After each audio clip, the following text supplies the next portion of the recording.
કરોડ રૂપિયા ફાળવવામાં આવ્યા. 18% વસ્તી માટે 600 કરોડ ફાળવવામાં આવે અને આપણે 38% કહેતા હોય એના માટે 60 કરોડ ફાળવે છે. આ ભેદભાવ છે. આપણે કીધું એમને વધારે ફાળવા વાંધો નહીં, પણ વસ્તીના પ્રમાણમાં ઓછામાં ઓછા 2000 કરોડ રૂપિયા ઠાકોર કોળી વિકાસ નિગમને ફાળવવા જોઈએ. જેટલા સંમત હોય હાથ ઊંચો કરજો. અને ભેદભાવ એથી પણ આગળ યુવાન મિત્રો બેઠા છે, એની વેબસાઇટ પર જોજો, એના સાહિત્યમાં જોજો, કોઈ ઓફિસમાં જઈને પૂછજો. ઠાકોર કોળી વિકાસ નિગમમાં યોજના છે કે તમારે સાધન સહાય યોજના, મર્યાદા કેટલી? તો કે 2 લાખ રૂપિયા.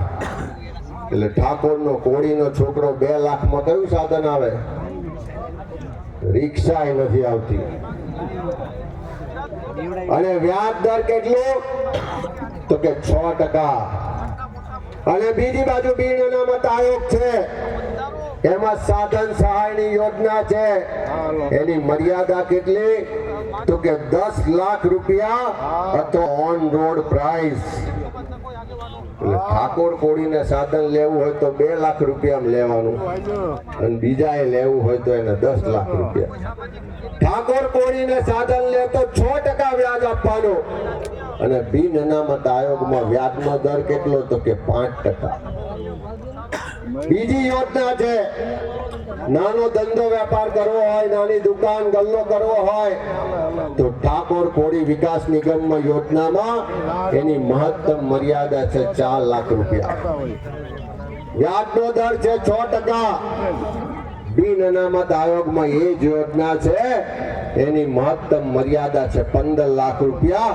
વ્યાજનો દર છે 4%. આ તો એક જ દાખલો આપું છું. આવા તો અનેક દાખલા છે. યુવાન મિત્રોને કહું છું, સમાજના આગેવાનોને કહું છું, વકીલ મિત્રોને કહું છું, રાજકારણમાં હોય એને કહું છું.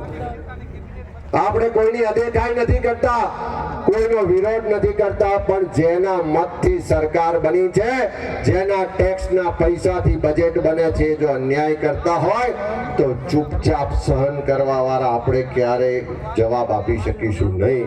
અને એટલે જ દુનિયામાં સારા સારા લોકોએ કીધું છે કે ખોટું કરવા વાળા જેટલા જવાબદાર ને ગુનેગાર છે, એના કરતા મૂગા મોડે સહન કરવા વાળા એનાથી મોટા ગુનેગાર છે.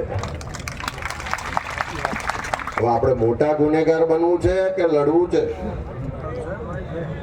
અહીંથી બધાએ કીધું કે કેસો પાછા ખેંચાવા જોઈએ. એકલા વિછિયાના નહીં, આખા ગુજરાતના બધા જ પાછા ખેંચાવા જોઈએ કે નહીં? કેટલા દાડાની મહેનત લાલવી છે?